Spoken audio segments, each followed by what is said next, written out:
আপনারা শুনলে আশ্চর্য হবেন, আমাদের দেশের সবথেকে মহান শিল্পপতি আম্বানি, তার বাড়ি আজকে দিল্লি বোম্বেতে 27 তলা যে বাড়ি আছে, সেই বাড়িটা ওয়াকফ সম্পত্তির উপরে। এরকম বহু জিনিস আছে, আমার এখানে ডকুমেন্ট আছে, এটা ডকুমেন্টেড। এরকম নয় আমি এখানে ভাব কথা বলে যাচ্ছি, কোনো আরএসএস এর লোক, কোনো বিজেপির লোক, কোনো সরকারের লোক যদি আমাকে চ্যালেঞ্জ করতে চায়, আমাকে ডকুমেন্ট আমার সঙ্গে আছে, দেখিয়ে বলে দেবো যে আজকে আদানি আম্বানি 27 তলা বাড়ি ওয়াকফ সম্পত্তির উপরে। যে আরএসএস এর ভক্তরা আছেন, যারা বিজেপির ভক্তরা আছেন, যারা দিন রাত্রি হিন্দু মুসলমান দাঙ্গা লাগানোর জন্য পাড়ার চায়ের দোকানে মোড়ে মোড়ে যারা ষড়যন্ত্র করে যাচ্ছেন, সেই বিজেপি আরএসএস এর কাছে আমাদের প্রশ্ন, আওরঙ্গজেবের সময় ভারতবর্ষের জিডিপি, গোটা পৃথিবীর জিডিপি 24% ছিল, মোদির আমলে কত? আপনার ডবল ডিসিশন নিতে পারেননি। আওরঙ্গজেব যে জিডিপি 24% নিয়ে গেছিল, আপনার সেটা 10-এ নিতে পারেননি। আর আরো একটা কথা বলি, আপনারা আওরঙ্গজেব সম্পর্কে অনেক আজে বাজে কথা বলেছেন, অনেক আজে বাজে কথা বলছেন। আপনাদের জানার উদ্দেশ্যেই বলি যে আওরঙ্গজেব বহু মন্দিরে জমি দান করেছিলেন। আপনারা যেমন মুসলিমদের ওয়াকফ সম্পত্তি কেড়ে নিতে চাইছেন, আওরঙ্গজেব কোনোদিন কোনো মন্দিরের জমি কেড়ে নেননি। তার নামে অনেক কুৎসা, অনেক বদনাম ছড়ানো হয় যে ভারতবর্ষে তিনি নাকি বহু মন্দির ভেঙেছেন। আমি এখানে বই আছে, আমি উদাহরণ দিয়ে দেখিয়ে দেবো, আওরঙ্গজেবের থেকে অনেক বেশি মন্দির হিন্দুরা যারা ভেঙেছেন, তার থেকে অনেক বেশি মন্দির শঙ্করাচার্যরা ভেঙেছেন, তার থেকে অনেক বেশি বৌদ্ধ মন্দির হিন্দুরা ভেঙেছে, ব্রাহ্মণরা ভেঙেছে। আবার আওরঙ্গজেব প্রায় 80 থেকে 90টা মন্দিরের জন্য জমি দান করেছেন। আজকে উত্তরপ্রদেশের যিনি শাসক, মুখ্যমন্ত্রী যোগী আদিত্যনাথ, তিনি যে আশ্রমে মানুষ হয়েছেন গোরখপুরে যে গোরখনাথের আশ্রম আছে, সে গোরখনাথের আশ্রমে বাবর থেকে দ্বিতীয় বাহাদুর শাহ অব্দি যতদিন পর্যন্ত মোগল সম্রাটদের তাদের প্রভাব ছিল ভারতবর্ষে, প্রত্যেকে তাদেরকে নিষ্কর জমি দান করেছে, আওরঙ্গজেবে করেছেন। সে সমাবেশের লক্ষ্য আপনারা সবাই আমরা কিন্তু এই ব্যানারে দেখেছি যে আমাদের উদ্দেশ্য শুধু ওয়াকফ বিল বাতিল করা নয়, ওয়াকফ সম্পত্তি বাঁচানো নয়, আমাদের উদ্দেশ্য দেশের সংবিধান বাঁচানো। যেই কারণে আজকে আমরা সবাই এক জায়গায় সমবেত হয়েছি। আমি এইখানে বহু মানুষ আছে, তাদেরকে বলবো যে একটা বড় সভা হচ্ছে, একটা বড় আন্দোলনের একটা সূচনা হয়েছে। আমি বলবো যারা ছাদে বসে আছেন, যারা রাস্তার এদিক ওদিকে আছেন, বা যারা যে যেখানে বসে আছেন, বিশেষ ছাদে যারা বসে আছেন, তাদেরকে বলবো একটু সাবধান হবেন, কারণ এই লড়াই অনেক বড় লড়াই। এই লড়াই আমাদেরকে দীর্ঘদিন লড়তে হবে। এটা এমন না আপনি আজকে একটা মিটিং করে বাড়ি চলে গেলেন, খেয়ে দিয়ে ঘুমিয়ে বললেন, কালকে সকালবেলা উঠে দেখলেন যে ওয়াকফ বিল বাতিল হয়ে গেছে, আপনি আস্তে আস্তে মসজিদে নামাজ পড়তে চলে গেলেন, এরকম হবে না। ফলে আমাদের এখানে যারা এসছি প্রত্যেকটা মানুষ আমরা কিন্তু নেতা। প্রথমে এটা মনে রাখতে হবে, সে আপনার বয়স 12 বছর হোক, 14 বছর হোক, আপনি মাদ্রাসার ছাত্র হন, অথবা 80 বছরের একজন আমার মতন বা একজন মুরব্বী হন, সবাই কিন্তু এখানে নেতা। ফলে একজন নেতার কাছ থেকে আমরা যারা আছি তারা সবাই নেতার ভূমিকায় আমরা আশা করব। তাই আমি বারবার বলবো যে যারা রাস্তায় আছেন তারাও নেতা, তারাও আগামী দিনে বড় আন্দোলন সংগঠিত করতে যাচ্ছেন। ফলে তারা সবাই শৃঙ্খলাবদ্ধ আমাদের মিটিংটা যাতে হতে পারে, আপনারা সবাই চেষ্টা করবেন। পুলিশ আছে, পুলিশকে কাজ করতে দিন, আপনারা মিটিংয়ে নজর দিন। আজকে আমি যে কথা বলতে এসেছি যে আমাদের সামনে প্রচুর উদাহরণ আছে যে সরকার জমি নিয়ে নিয়েছে, সরকার বাধ্য হয়ে সেই জমি ফেরত দিয়ে দিয়েছে। আমি প্রথমেই বলি এই সিঙ্গুর নন্দীগ্রামের কথা। এখানে বহু মানুষ আছেন, আমার মতন আছেন, যারা আমার থেকে যারা বয়স্ক, আমার থেকে 5-7 বছরের ছোট, তাদের প্রত্যেকের সিঙ্গুর আন্দোলনের কথা মনে আছে। সেই সময় সরকার পশ্চিমবঙ্গে, সেই সময় বুদ্ধদেব ভট্টাচার্যের সরকার সিঙ্গুরে প্রায় 1000 একর বহু ফসলি জমি রাস্তা অবরোধ করে যারা বসে আছেন, এবারে রাস্তা ছেড়ে দেন। রাস্তা অবরোধ করে যারা বসে আছেন, এবারে রাস্তা ছেড়ে দেন।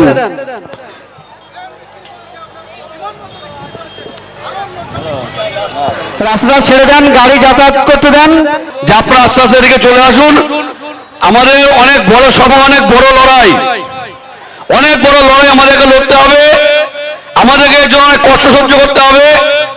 এবং যেটা আমরা সবাই আমাদের দাবিটা সবাই দেখুক যে আমরা যে প্ল্যাকার্ডগুলো এনেছেন সবাই সবাই যারা যারা প্ল্যাকার্ড, যারা ভারতের পতাকা এনেছেন, যে যে পতাকা এনেছেন সবাই তুলে ধরুন, যাতে বোঝা যায় যে এখানে সভাটা কিসের জন্য হচ্ছে এবং কারা করছে। হ্যাঁ হ্যাঁ,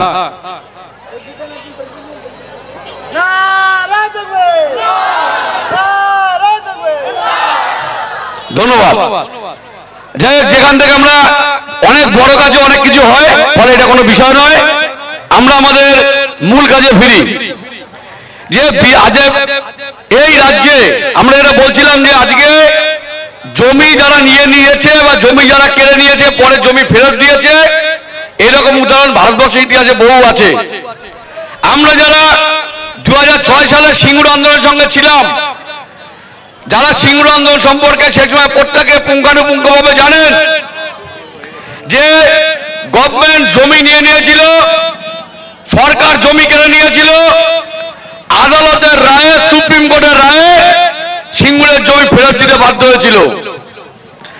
এই 3টে কৃষি বিল নরেন্দ্র মোদী যারা নিয়ে এসেছিল, কৃষকরা শান্তিপূর্ণভাবে দিল্লির রাস্তায় বসে নরেন্দ্র মোদীকে এমন লেজে গোবরে করেছে যে তিনি ঘোষণা করতে বাধ্য হয়েছেন যে আমরা এই 3টে কৃষি বিল প্রত্যাহার করে নিচ্ছি। আর সব থেকে বড় যে ব্রিটিশরা যাদের আদর্শে আজকে আরএসএস বিজেপি চলছে, যাদের অসম্পূর্ণ কাজ তা সম্পূর্ণ করতে আজকে ভারতবর্ষে ক্ষমতায় বসেছে 2014 সালে, সেই তাদের বাবা ব্রিটিশরা 200 বছর ভারতবর্ষকে দখল রাখার পরেও আজকে তাদের টিকিটই খুঁজে পাওয়া যায় না।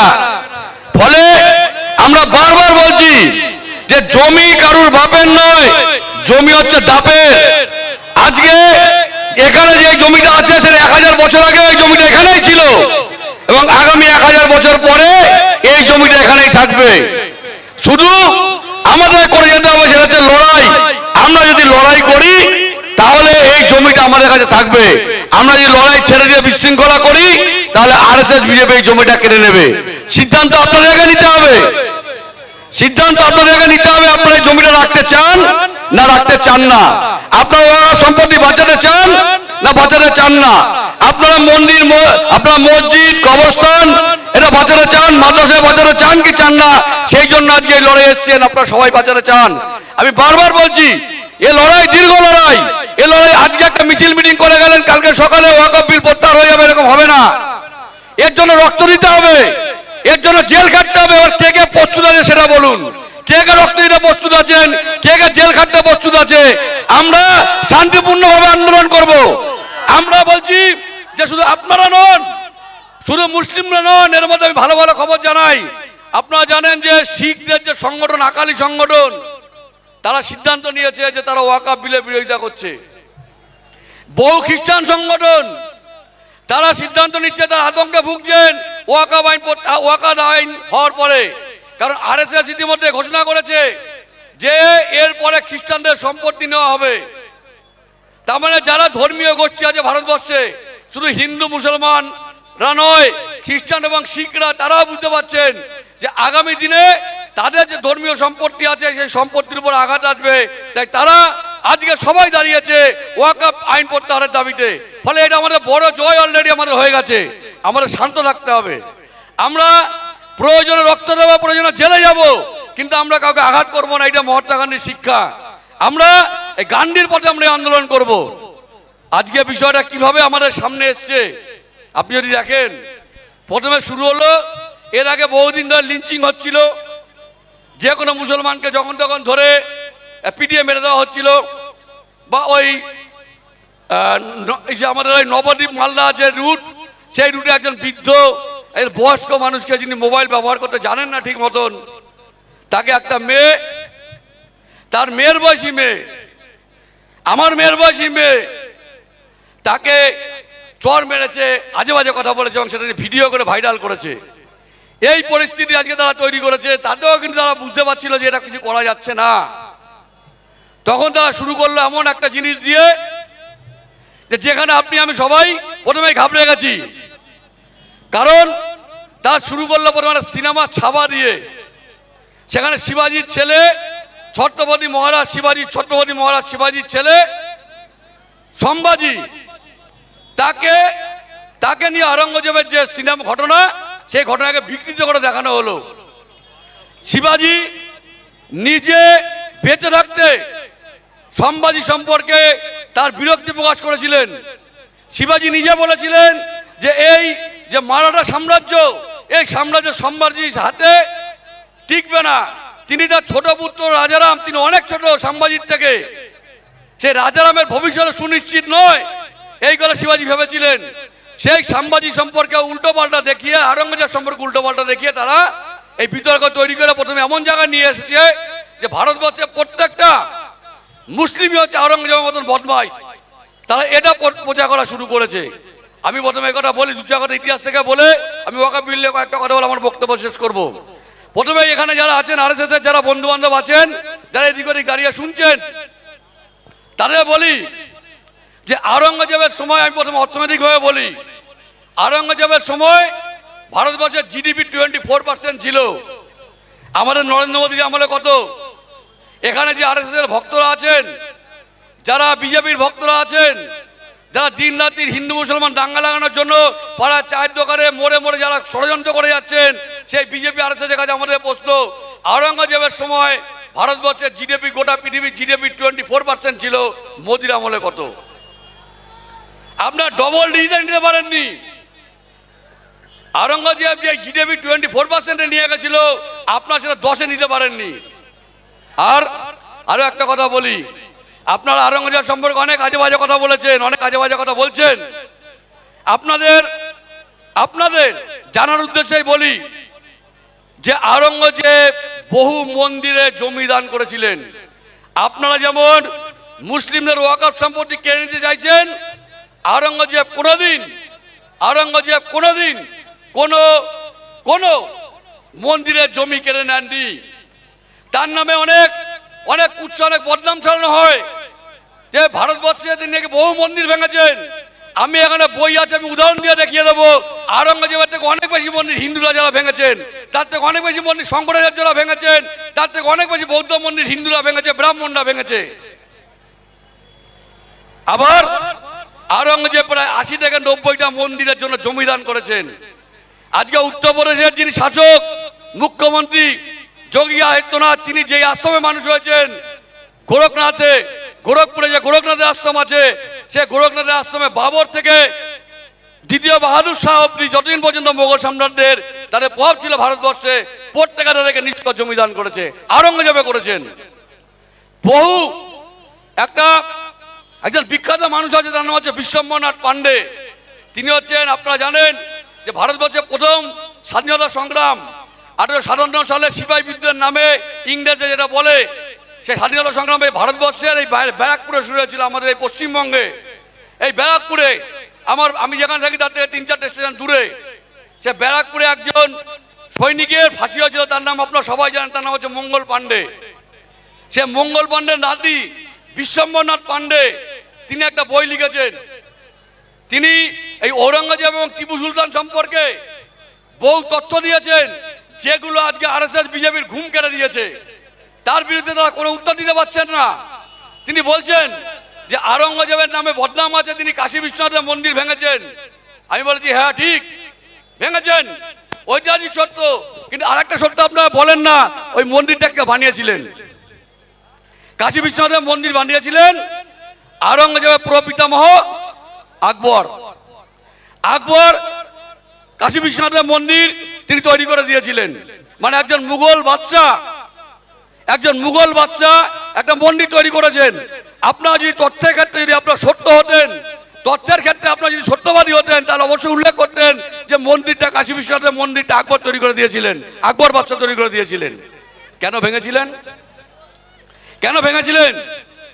বিশ্বম্বরনাথ পাণ্ডের বই আছে, Aurangzeb and Tipu Sultan and their religious policy. আপনি যদি চান আমি পিডিএফ বহু লোককে পাঠিয়ে দিতে পারি, এখনই আমার কাছে আছে, মোবাইলে আছে, যেতে যাবেন আমি দিয়ে দেবো।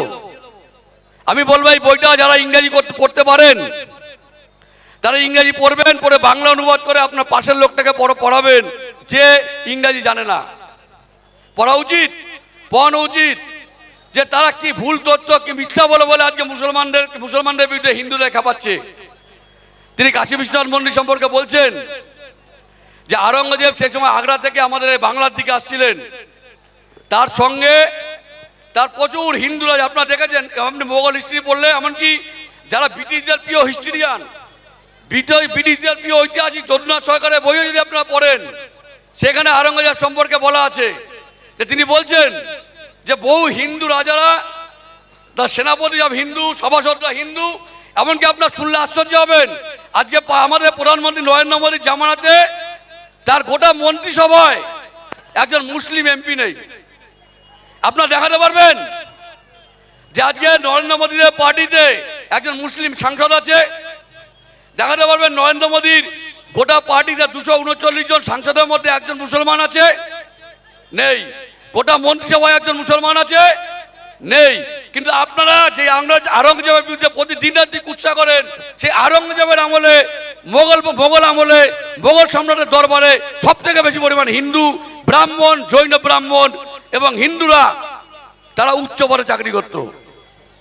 আকবরের যে 9 জনের যে সভামণ্ডলী ছিল, তার মধ্যে কত হিন্দু ছিল? আপনারা জানেন, বীরবল ছিল, তানসেন ছিল, আর অনেকেই ছিল। কিন্তু আজকে যারা আওরঙ্গজেবের নামে বদনাম করছেন, তারা বলছেন না যে তাদের মন্ত্রিসভাতে একজনও মুসলমান নেই। তারপর যে কথা বলছিলাম যে কাশী বিশ্বনাথের মন্দির, সেই সময় আওরঙ্গজেব তার সভাসদ, তার রাজা, হিন্দু রাজা রানী সবাইকে নিয়ে তিনি বাংলার দিকে আসছিলেন। রাস্তার মাঝখানে হিন্দু রাজারা এবং হিন্দু রানীরা তারা আবদার করে, হ্যাঁ আবদার করে, আমি এই ভাষাতে বলছি, বিএন পান্ডে এইভাবে লিখছেন যে তারা মোগল বাদশার কাছে আবদার করেন যে আমরা কাশী বিশ্বনাথের সামনে দিয়ে যাচ্ছি, আমরা কাশী বিশ্বনাথের এই মন্দির দর্শন না করে যাব না। আওরঙ্গজেব বলে ঠিক আছে, তাঁবু খাটাও, সবাই দর্শন করে আসুক, তারপর আমরা আবার আমাদের কাছে ফিরবো। তা সেই সময় কাশী বিশ্বনাথের থেকে 5 কিলোমিটার দূরে তাঁবু লাগানো হয়। সেই তাঁবু থেকে হিন্দু রাজারা, হিন্দু রানীরা তারা গঙ্গা স্নান করে কাশী বিশ্বনাথের মন্দিরে যান পুজো দিতে। সবাই ফিরে আসে, একমাত্র উজ্জয়িনীর যে রানী, কচ্ছের রাজার যে রানী, তিনি ফিরে আসেন না। সেটা দেখে আস্তে আস্তে প্রথমে খোঁজ হয়, পরবর্তীতে যখন না পাওয়া যায় তখন খবরটা আওরঙ্গজেবের কাছে পৌঁছয়, বাদশাহ আওরঙ্গজেবের কাছে পৌঁছে। বাদশাহ আওরঙ্গজেব বলেন কচ্ছের রানী জীবিত অথবা মৃত, কচ্ছের রানী জীবিত অথবা মৃত, তাকে উদ্ধার না করে এখান থেকে যাওয়া যাবে না। কারণ এটা মোগল বাদশার সম্মানের বিষয় যে তার আন্ডারে আছে হিন্দু রাজা, হিন্দু রানী, সেই রানীকে খুঁজে পাওয়া যাচ্ছে না। অবশেষে খোঁজ করার পরে কাশী বিশ্বনাথের মন্দিরে গর্ভগৃহে ঢুকে দেখা গেল যে সেখানে কচ্ছের রানী সঙ্গে আরো অনেক মহিলা সেখানে নির্যাতিত, অত্যাচারিত হয়ে পড়ে আছে। তখন হিন্দু রাজারা, হিন্দু রানীরা তখন আওরঙ্গজেবের কাছে আবদার করে, দাবি করে যে এই মন্দিরে যেখানে এরকম পাপ কাজ হয়, যেখানে মেয়েদের উপর অত্যাচার হয়, সেই মন্দিরে বাবা বিশ্বনাথ থাকতে পারে না, আপনি এই মন্দির ভেঙে ফেলুন। তাদের আদেশ, তাদের আবদার, তাদের দাবি মানে আওরঙ্গজেব কাশী বিশ্বনাথের মন্দির ভাঙেন।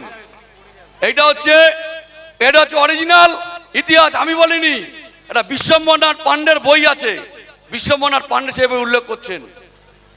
আপনারা যারা আজকে আওরঙ্গজেবের বিরুদ্ধে খেপাচ্ছেন, যে সমস্ত আরএসএস বিজেপির লোকেরা, আমি তাদেরকে বলবো যে আপনারা ভালো করে ইতিহাস পড়ুন। ইতিহাস বিকৃত করে আপনারা সব জায়গায় পার পাবেন না। আমরা মানবাধিকার কর্মীরা এখনো বেঁচে আছি, আমরা মানবাধিকার কর্মীরা এখনো বেঁচে আছি। আপনারা যদি আমাদের সঙ্গে যুক্তি তর্ক করতে চান, ইতিহাস নিয়ে তর্ক করতে চান, ওই ছাবাস সিনেমার মতন, কেরালা ফাইলসের মতন, কাশ্মীর ফাইলসের মতন সিনেমা নয়, সামনাসামনি যেদিনকে এখন ওপেন চ্যালেঞ্জ জানিয়ে যাচ্ছে আরএসএস এর লোকেদের যে আপনারা যদি হিম্মত থাকে ইতিহাস নিয়ে আলোচনা করার, তাহলে আসুন আমরা ইতিহাস নিয়ে আলোচনা করি। আর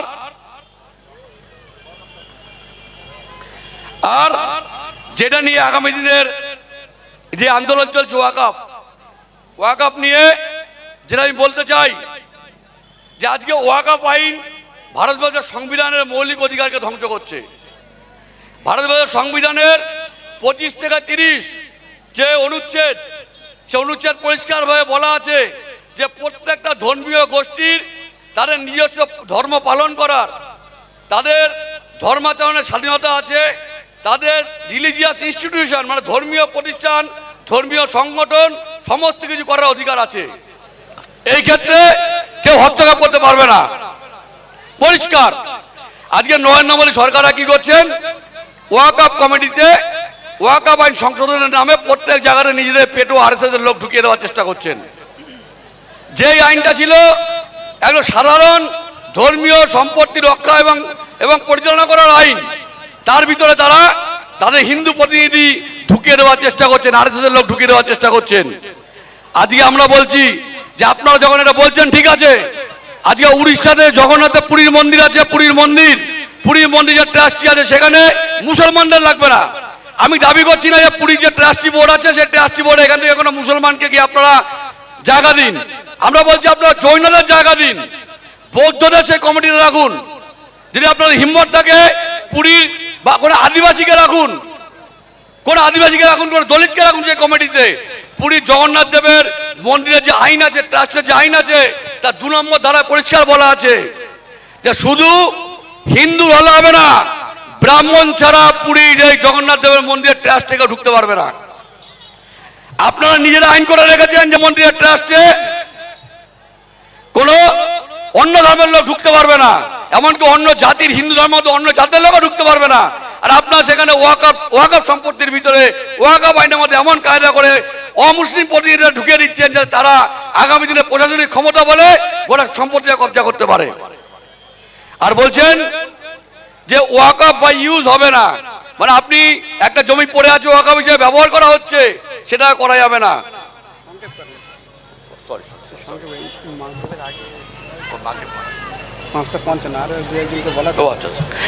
আচ্ছা যাই হোক, সময় সংক্ষেপ, আমি বিশেষ কিছু বলছি না।